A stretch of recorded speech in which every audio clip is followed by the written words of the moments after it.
കണ്ണേകരളെ VS പുന്നപ്പറയുടെ സമരസഖാവേ 2001 വന്നെങ്കിലും 2006 തോന്നുന്നു എൻ്റെ ഓർമ്മയിൽ VSനെ കാണാൻ വേണ്ടി അന്നത്തെ LC സെക്രട്ടറി ആയിരുന്ന ലക്ഷ്മണൻ എന്ന് പറയുന്ന സഖാവ് എന്നെയും കൂട്ടിപ്പോയി. ഇവിടെ നിന്നുള്ള കുറേ SFIക്കാരും ബാലസംഘക്കാരും ഒക്കെ ഉണ്ടായിരുന്നു.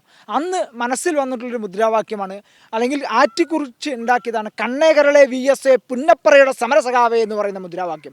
ഇന്നും കേരളത്തിൽ മുഴുവൻ ആ മുദ്രാവാക്യം വിളിക്കുമ്പോൾ എന്നിൽ നിന്നാണ് ആദ്യം വന്നതെന്ന് പറയുമ്പോൾ അതിൻ്റെ ഒരു അഭിമാനം എനിക്കുണ്ട്. വിക്ടോറിയ കോളേജിൽ പഠിക്കുമ്പോഴും കേരള ഓർമ്മയിൽ പഠിക്കുമ്പോഴും VS ആദ്യം പ്രതിപക്ഷ നേതാവായി, പിന്നെ മുഖ്യമന്ത്രിയായി, അത് കഴിഞ്ഞ് ഭരണപരിഷ്കാര ചെയർമാനായി.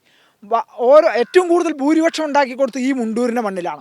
മുണ്ടൂരിലാണ് VSന് ഏറ്റവും കൂടുതൽ ഭൂരിപക്ഷം ഉണ്ടാക്കി കൊടുത്തിരിക്കുന്നത്. VS ഓരോ സമയത്തും പല ഉദ്ഘാടനങ്ങളായിട്ടും പല പ്രവർത്തനങ്ങളായിട്ട് സമര പരിപാടികളായിട്ട് വരുമ്പോൾ അതിൽ മുൻനിരയിൽ നിന്നുകൊണ്ട് കണ്ണേകരളെ VS പുന്നപ്പറയുടെ സമരസഖാവേ ധീരസഖാവേ ധീരസഖാവേ എന്ന് പറയുന്ന മുദ്രാവാക്യം വിളിക്കുമ്പോൾ VS വളരെ ആവേശത്തിൽ നിൽക്കുന്ന ഒരു സമീപനം നമ്മൾ കണ്ടിട്ടുണ്ട്. VSനെ ഞാനാണ് അങ്ങനെ വിളിച്ചതെന്ന് പറഞ്ഞപ്പോൾ ഒരു തലോടലും നല്ല കുട്ടിയായി വളരണം, പഠിക്കണം എന്നുള്ളത് മാത്രമേ ഉള്ളൂ. അല്ലാതെ അതിൽ നിന്ന് എനിക്ക് നീയാണല്ലേ എന്ന് പറഞ്ഞ അദ്ദേഹമല്ല. അദ്ദേഹം ഒരു തലോടലും നന്നായി വളരണം, നന്നായി പഠിക്കണം എന്ന് പറയുന്ന ഒരു വലിയ മനുഷ്യൻ്റെ അനുഗ്രഹം മാത്രമാണ് കിട്ടിയിട്ടുള്ളത്. ഇത് വലിയൊരു ആവേശമായിട്ടാണ് മനസ്സിൽ തോന്നിയിട്ടുള്ളത്.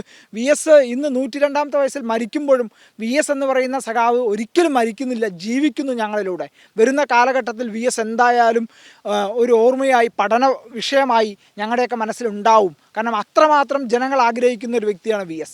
ഇൻക്ലാബ് സിന്ദാബാദ്.